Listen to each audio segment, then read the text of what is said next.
Hello YouTube, Ronan Kazi, Star Wars, The Old Republic.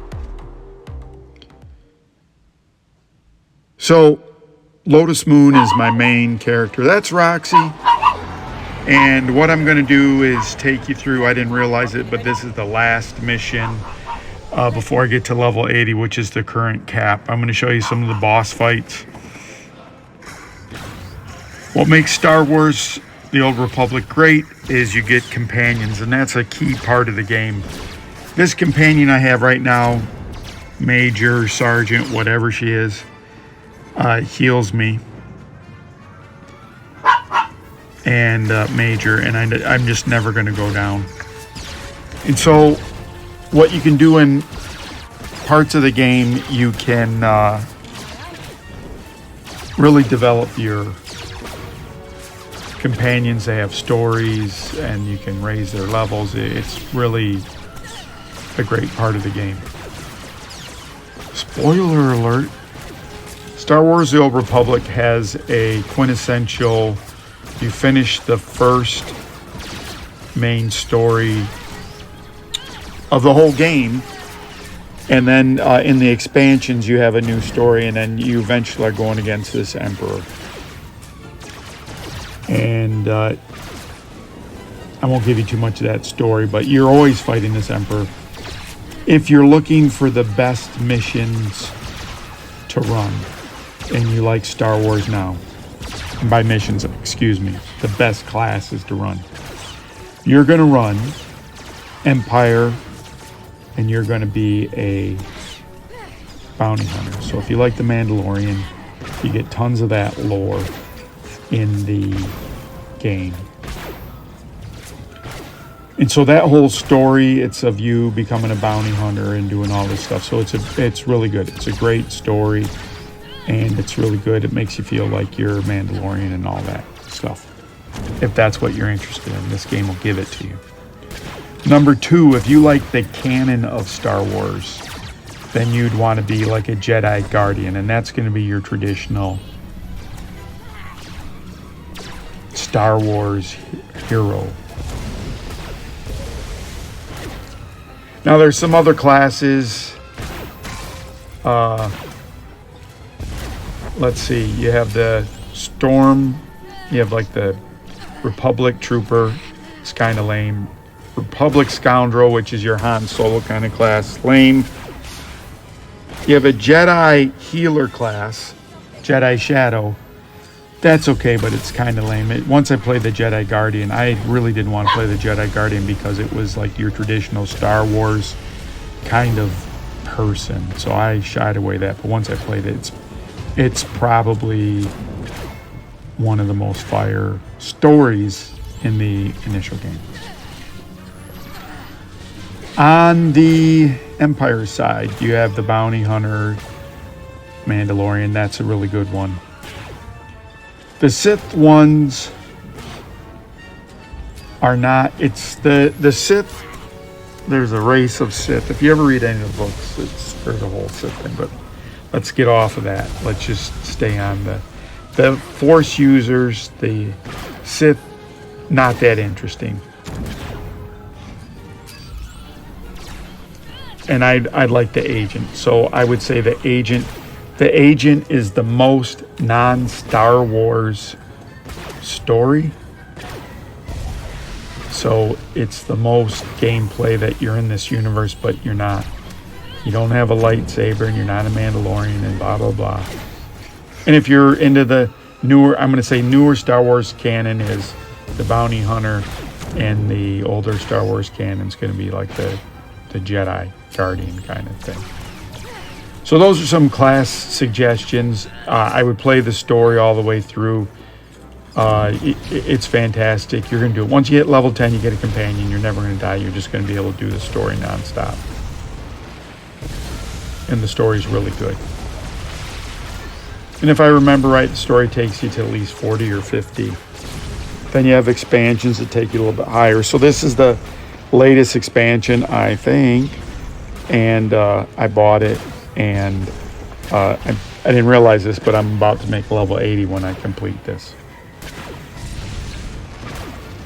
Now, the bad thing about Star Wars, The Old Republic, is for a casual gamer like me, it's a great game. I can jump back in, but my gear kind of plateaus off. And you got to do raids and you got to do all that stuff to get. And I'm not interested in that kind of grind. And the World of Warcraft kind of, I don't know, with various degrees of success. If you're a game developer and you've developed this big story, but no one can ever do it because it's locked behind content, like the Dark Zone is for the Division 2. World of Warcraft used to be like that. You could only do things. So I eventually out-leveled all the stuff, and I'd go back and do like the 40-man raids. And I would just do that with my one super character, and I would just destroy everything. Like I'd level 80 in a level 40 content. And there's some games that let you access all the stories, and that's really great because, you know, so I got rid of that. And I'm going to fight 2 Jedis. So that part of Star Wars Old Republic's pretty good. I'm getting to see a lot of this stuff. Do I want to grind for way better gear? Not necessarily. So I don't have to keep playing the game. So on that part, it has a ton of quests. It has a galaxy mode where you can fly your plane, and it's kind of like shooting on rails, I guess is the best explanation. But it's a good game if you like the story.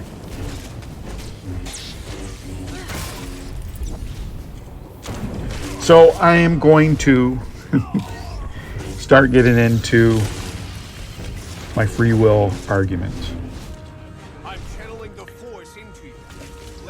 And the first time, before I get into that, first time I did this fight, I pulled them away from each other because I thought, then I just got them close to each other. So when I do an AoE, I get both of them. You know, no one has time to fight each one of you individually.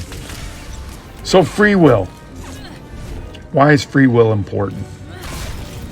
Well, intrinsically, inside me, I feel like I have free will. Now, that's not to say that I don't have some canned responses or that I have some built-in programming inside me that is not, like I can't stop breathing. I can hold my breath. I can consciously decide right now to hold my breath, but I can't stop breathing. I can't control that, right? So there's some things that are involuntary. And there's lower level, for lack of a better term, there's lower level programming. I'm going to now use speaking analogies of the beings or the things that we create, like in machines, where the machines can't change their own programming. So one part of the free will is, you know, I can't, you know, the argument against free will is that I can't, there's some things I just can't stop myself from doing. Which is, I don't know the philosophical term. Again, you don't need to know all the fancy terms to to talk philosophy. I'm basically going to tell you this. That's one. And the other thing is what philosophers have glommed on to, ones that aren't that knowledgeable into physics. They'll say that because, imagine you're driving in a car, and with pretty good accuracy, we can predict the movements of that car at any moment in time. Car's going down a freeway and it's doing 80 miles an hour and it's going straight, nothing's getting in the way. If you take your foot off the gas, we can compute how far it's going to go pretty accurately, I would say. And so the next step is to say, well, the rotations of the planet, if we can predict all the position of the stars in the sky 25,000 years ago, if you ever listen to Graham Hancock, or if you believe in any of that stuff, the Younger Dryas collision, and if there was ancient civilizations, why did they build the artifacts to point to constellations that weren't visible until, 12,000 years ago or 25,000 years ago, right, when the Earth was in precession? Great. And then someone would take that even further and say, well, if I can project out where those stars were, I can project back all the way to the Big Bang for a lot of the particles, where their movement has come from the Big Bang.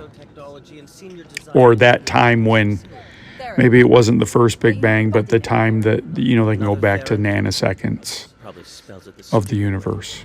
Presumably, you're here to seize And I control don't of the know, facility. this guy, Theron, is one of those companions. He's a companion you'd get As long as you cooperate, we won't hurt you. A very reasonable position. like on one of the different characters. I hated this guy. He was a prude, but he always thought he was a ladies' guy. And it's like, dude, get rid of that scarf. But anyway, Defensive systems. now that I've seen Maverick, that looks like Val Kilmer. Sorry. Been transferred to the You too. secondary control station near the It's a top bad of the joke. spire. Sorry, Val. All of this equipment is useless now. So there's So this really nothing to be deterministic build of the universe because some of the things you can't stop yourself from doing, you're forced to do them. And because we can go back and know where every particle was, quote unquote, that there's nothing new, that you're determined.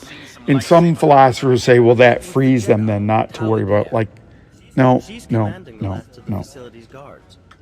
She severed So connections the first with key transferred to men cracking upstairs. that, Then we have our time. and it's similar Commander, to your on Osus, we in the unite our division, strength to crush the you're Jedi. doing it. This is Darth Malgus. He's the main protagonist. At this point, he's always trying to take over the Dark Council. They got some shit shoved up him that he can't go against them. They got him programmed because he's just a wild card. I'm going to enjoy taking her down. And I fought him before. He's pretty much of a badass. And now what they're going to do is they're going to make him my companion. I've never had a chance to develop him and make him better. He just is what he is. But we'll still be okay. The scientist who built this facility could be very useful. So the first, like I've said in Division 2, when you're going to a control point, there's more mobs there than it normally is when you're going through the different waves. So you got to break it like you're breaking a pool. And pool is very deterministic, right? Like it's something that they can predict a lot of this stuff. Fear is Yeah. a deadly weapon, but only So- if you let them have it. The linchpin I was hoping we'd run into is something again, randomness. We got your back, Tal. I'm going to introduce another frame. So we're talking about free will, and I want you to consider frames of reference. And in the traditional physical sense, and I'm not a physicist, so I apologize if I'm misusing your definitions of, but frames of reference were with Einstein dealing with relativity, and that's how you could tell if things were relative. Is it moving compared to my frame of reference? I'm going to use the frame of reference in that we're talking about the scale you live at now. And let's just make it easy for our little pea brain, chimpanzee brains, or 5,000-year-old brains, whatever you believe how we got here. We got three frames. We have the quantum level, we have our level, and we have the galaxial level. And so far on our level, I would say the physical world is very deterministic. If I throw a baseball and I could measure everything. It's not that we can predict it though, because we don't have that much horsepower to predict everything. There's things, getting ahead of myself. Someone would say if I had enough information, I could predict everything. They never have enough information. So that's the key part of their argument that they miss. But that's number one. That's weak. That's me saying you have to take my word for it. That's them saying you have to take my word for it. That's a weak argument. The argument that there's no randomness is wrong because there's randomness everywhere. So part of it is in quantum mechanics, on that frame, there's randomness. And so this is what I'll tell you. There's a thing called quantum tunneling, and that's every particle when faced with some type of barrier, because we don't know the exact position and velocity of particles on a quantum level. Sometimes it can appear like they've tunneled through a barrier. And if you do any type of research on this, they're going to talk about the inside of a star. In quantum tunneling is how some of those photons escape the sun. Now, we can't predict which photons escape or why, because it's a probability. So that's number one. Your shipyard will be obliterated. On the randomness. Now, what people will say is, well, I'm not talking about that level, and they'll discount the quantum level. But you also hear people when they talk about quantum mechanics, it's some of the most provable theories that we have. And by provable, they just say out to a certain number of decimal places. When they're making a prediction, it's accurate to 13 decimal places. But I would argue, if it was accurate, it would be accurate to 100%. I give you an example of what we're talking about. I'm disabling the All right. shields now. Let's see if my math's okay. 1 divided by 2 is 0.5. That's it. Pi, I think, still is an ever-repeating, infinite, non-repeating string of numbers. I guess that would be one of those random things too. But people will try to discount that. But quantum mechanics is accurate, maybe some certain experiments down to 13 places. And that's still kind of random, that's based on probability. But even that's not accurate to, a finite spot. But we're not done. And I don't have a lot of proof of this now. But if you look at the vacuum of space, we know that space is in a vacuum. And I think because we don't know the position and energy of particles, I think there's a quantum fluctuation in sections of vacuums of space. And that happens randomly. In my last kind of quantum randomness thing we're going to talk about, and again, this is like way, way out there. You're going to have to do your own research, and we can talk about it and argue it. But Hawking radiation on a black hole is supposed to happen, It was skillfully done, to be sure. and that's random. Truly embody the finest Number aspects two, of it takes so long for it to happen, but we can't predict it, and we've never seen it, so that's another one you got to trust me. And number three, that's all based on the fact of information can't be destroyed. So when a quark, part of quantum physics that we think we know quantum physics, that is when a particle goes into a black hole, we lose it for forever, but we're not supposed to, the universe isn't supposed to lose its information. terribly entertaining. So I'm really simplifying this. This is way above my pay grade, but there's kind of three tough examples of randomness. A shame But that Malgus couldn't enjoy the I'm not going to just give you hard stuff. I'm going to give you a fantastic thing. Wonderful. I want you to think about memory in a computer. And server memory has something called ECC, and your computer memory has something called not ECC. You have DRAM, DRAM. You might have DDR5 if you have fast memory. That used to be on video cards. Now there's DDR6. But on a server, you have DDR RAM that has something called ECC. ECC, error correcting code, or whatever it stands for. Why does the memory have errors, you might ask? And this is another form of randomness. And I'm going to tell you, if you thought the other stuff was esoteric, I only found 2 scholarly articles about what causes errors in memory. And basically, there's always a thing called noise, which is one thing. And the distance, the time interval between the errors on memory are so small that we don't have a lot of data. And what's the difference between an engineer and a scientist? An engineer would say it's good enough, so they'd invent error correcting code so the memory still works. But a scientist might figure out, well, why is there errors to begin with in memory? And eventually you're going to come to that there's some randomness that happens to that stuff. When you start looking at electronics on a whole, what is on one frame are ones and zeros, and that's pretty black and white. But if you look on a frame below that, what makes up the ones and zeros? It's just a voltage level that's decided. So you have a power supply in your computer, if you have a PC, a desktop, it has like 12 volts, 5 volts power supply that it gives to the motherboard. So in that power supply, when it's given 5 volts, is it always given 5 volts? And so as you go further and further and further into this, you don't have to look far and you see randomness everywhere. So